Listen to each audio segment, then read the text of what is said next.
नमस्कार, मैं doctor Amita Vajpayee, school counsellor.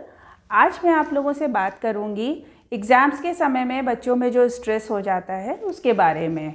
Generally अगर हम स्ट्रेस को समझें तो स्ट्रेस एक तरह से इनर फोर्स होता है जो हमें किसी भी काम को प्रॉपरली करने के लिए बहुत इफ़ेक्टिव होता है। कोई भी काम होता है तो अगर हम उसको बिना थोड़े बहुत इनर फोर्स के बिना करना चाहेंगे तो वो नहीं हो पाता, कभी कभी समय पे नहीं हो पाता और कभी कभी उस काम की क्वालिटी बहुत अच्छी नहीं हो पाती है।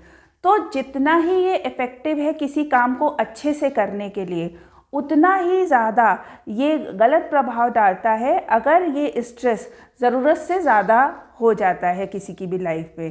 तो जनरली जब एग्ज़ाम्स का टाइम होता है तो बच्चे जो हैं स्ट्रेस को बहुत ज़्यादा फॉर्मेट में ले लेते हैं और घर का माहौल भी ऐसा हो जाता है कि पेरेंट्स को भी लगता है कि भाई बच्चे को बहुत ज़्यादा प्रेशराइज़ करो या बार बार पढ़ने को बोलो तो बच्चा ज़्यादा अच्छा आउटपुट दे पाएगा।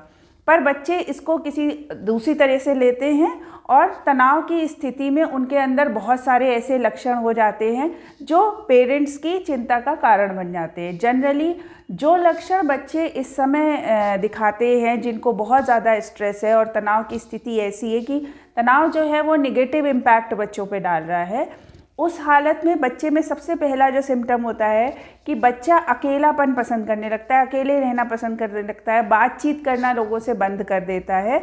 दूसरा, उसका जो नींद के आने का जो प्रोसेस होता है वो इफ़ेक्टिव हो जाता है या नींद उसे बहुत कम आती है, या जब नींद आती भी है तो नींद में भी बहुत बेचैनी रहती है।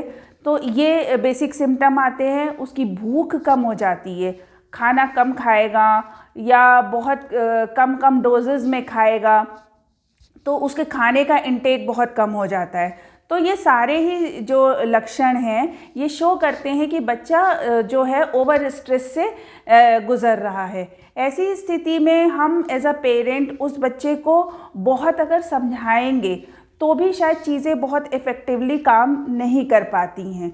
बहुत इंस्ट्रक्शन देने से ज़्यादा बेहतर है कि हम एक उस स्थिति में जाएं जहां हम एक हेल्पिंग हैंड बच्चे की तरफ बढ़ा पाए। तो ऐसी स्थिति में हम क्या कर सकते हैं?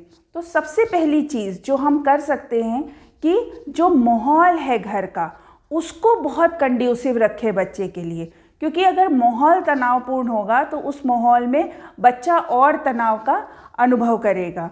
दूसरा, बहुत ज़रूरी चीज़ है कि बच्चे को इस बात के लिए प्रेरित करें कि ये एग्ज़ाम्स जो होते हैं वो एक प्रोसेस का पार्ट है।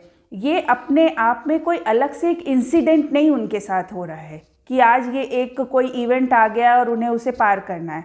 एक प्रोसेस पूरे साल पढ़ाई की चली है, उसी प्रोसेस का एक पार्ट एग्ज़ाम होते हैं और ये जब उसको वो क्रॉस कर लेंगे तो ये तनाव के क्षण भी उनके चले जाएंगे। तो इस तरह से बैठ के उनसे बातचीत करने के लिए उन्हें मोटिवेट करें। दूसरा, बहुत ज़रूरी है बच्चे को प्रेरित करते रहें कि वो अपने टीचर से लगातार बात करता रहे। टीचर्स हैं या वो जब आपसे बात करता है तो अपने मन की कुछ उलझनें वो आपसे डिस्कस कर सकता है और उसका वो सॉल्यूशन आपसे या टीचर्स के थ्रू पा सकता है।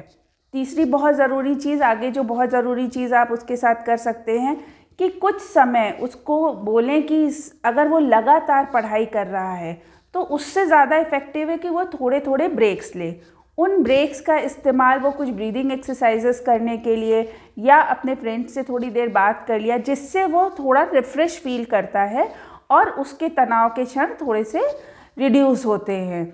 आगे जैसे बहुत सारे बच्चे होते हैं जो कहीं बाहर जाके थोड़ी सी आउटिंग के साथ, पर ये इस समय बच्चे से कहें कि ये ध्यान रखें कि वो अपना टाइम का सही मैनेज करें, क्योंकि अगर बहुत ज़्यादा लंबा ब्रेक ले लेंगे और समय उस पर जाएगा तो फिर से उनको उस चीज़ का तनाव होगा। बहुत ज़रूरी है कि बच्चे को प्रेरित करें कि जो सब्जेक्ट्स वो पहले से पढ़ चुका है उसके रिवीजन पे ज़्यादा ध्यान दे और नया कोई टॉपिक या नया कोई सब्जेक्ट एग्ज़ाम्स के दिनों पे ना टच करे, क्योंकि नए टॉपिक को उठाने से जब उसे वो टॉपिक समझ में नहीं आएगा या वो उसे कर नहीं पाएगा तो फिर से उसके अंदर वो तनाव बढ़ेगा। प्लस उसके खान पान का थोड़ा सा ध्यान रखें, वो पानी का समय समय पे इंटेक करता रहे, उसका खाना पीना न्यूट्रिशियस हो, बहुत जंक फूड से वो थोड़ा सा दूर रहे। तो इन सारे छोटे छोटे टिप्स को आप बच्चे को बताएं, उसका सहयोग करें, क्योंकि आपके सहयोग से ही उस बच्चे का स्ट्रेस जो है वो कम होगा। घर का वातावरण जब सही रहेगा, आप कॉन्स्टेंटली बच्चे को नैग नहीं कर रहे हैं या उसको कोई निगेटिव आउटकम आने के लिए डरा नहीं रहे हैं, तो इस स्थिति में वो जितना जो भी उसकी एबिलिटी है, जितना भी पोटेंशियल है, उसके हिसाब से वो आगे बढ़ पाएगा। तो ये बेसिक कुछ टिप्स थे जो फॉलो आप कर सकते हैं और बच्चे के लिए एग्ज़ाम का प्रोसेस जो है वो ईजी बना सकते हैं।